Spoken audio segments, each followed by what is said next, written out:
There are also different nationalities, and it's important to note throughout the painting that one of the things that was important to Randy Dean was that we had a cross-section of different faiths, different nationalities, different ethnic backgrounds, so that the painting symbolized all America. Not to make it politically correct, but because that's just the way it really is.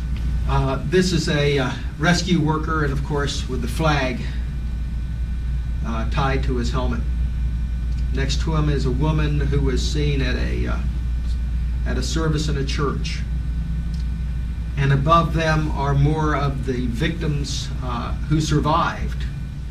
Coming above them here are two more officers and a victim, again and again representing what took place.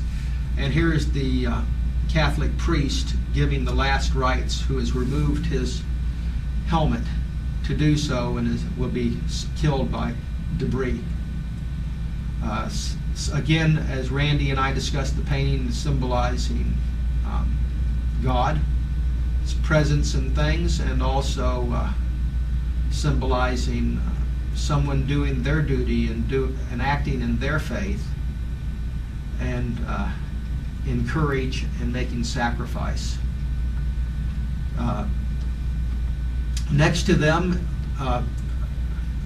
another famous photograph was this rescue worker carrying an injured woman. An officer helping a woman down the street, and here is a woman and two women actually, who watched terrified as the World Trade Centers collapsed. At this section are military personnel, of course, symbolizing those lost in the Pentagon and also those who helped in the recovery of the Pentagon, as well as two other individuals of note. Along with this woman was a Navy pilot who served in Afghanistan and actually flew sorties over Afghanistan. This young man with a sailor cap on was a petty officer who died in the Pentagon. There's a really great story about him, in that Tom Cook at Channel 13 in KPRC in Houston asked me to bring the painting down. He'd heard about it. He wanted to see it and show it to his producer. And while I was at Channel 13, a man came in and saw the print that I had to show them, and he said, "That's what we're doing. That's the light of America." He said, "In 2 weeks we're going to honor the family of a young man from the Houston area who died. He died in the Pentagon, and we're going to honor his family. His name was Caballero," he said, and I said, "He's in the painting." And I showed him. He said, "Yes, I see him. I recognize him." What was interesting to me was that as I was looking at different images in the painting, his was one of the images that just jumped out. It was just a small black and white picture in the paper, but something told me, you need to put him in the painting. Well, the man said, he said, can we give a print to his family?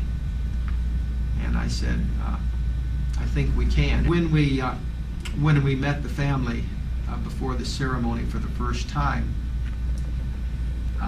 and on the print we were giving them, I enhanced and took time and enhanced the portrait of their son to make it even clearer for them.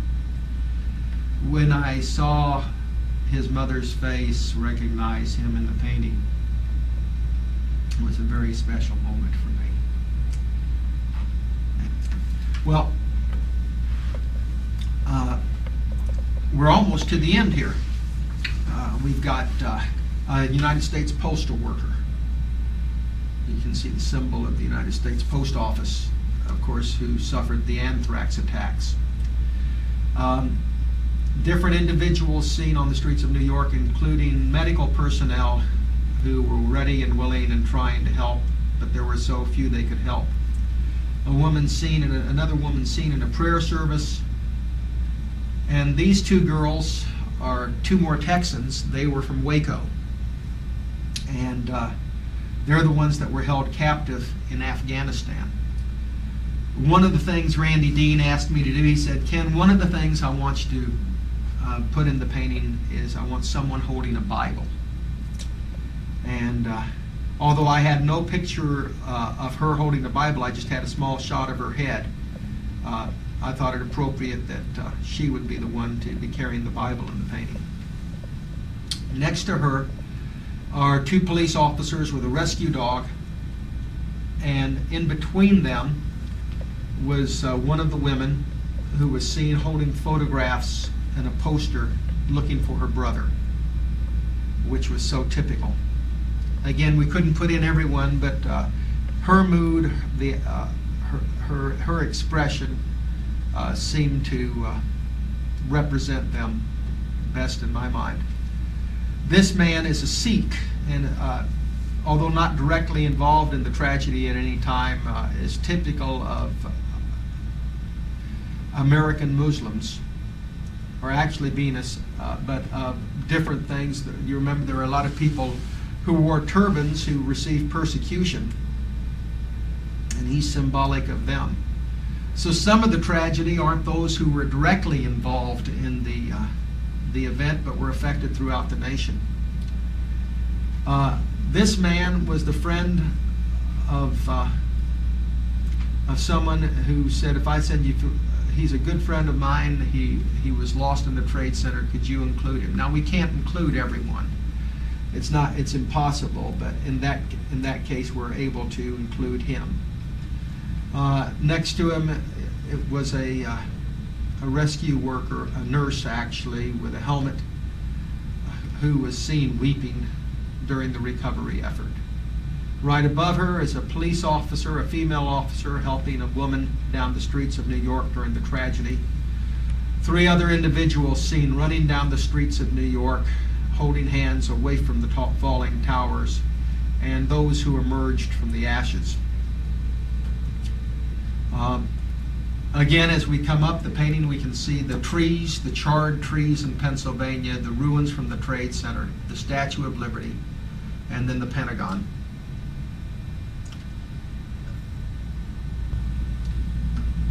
Another individual, which isn't in this version, the original painting, which we put in the Port Authority Police, was a man an officer who was in an elevator shaft when the World Trade Centers collapsed, who was all right, but the two officers with him were trapped.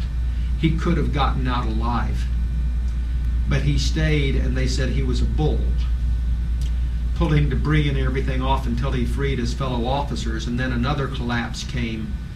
And although mortally wounded, he continued to work to free them, and then realizing he wasn't going to get out alive, his last words were again, "Tell my wife and children I love them."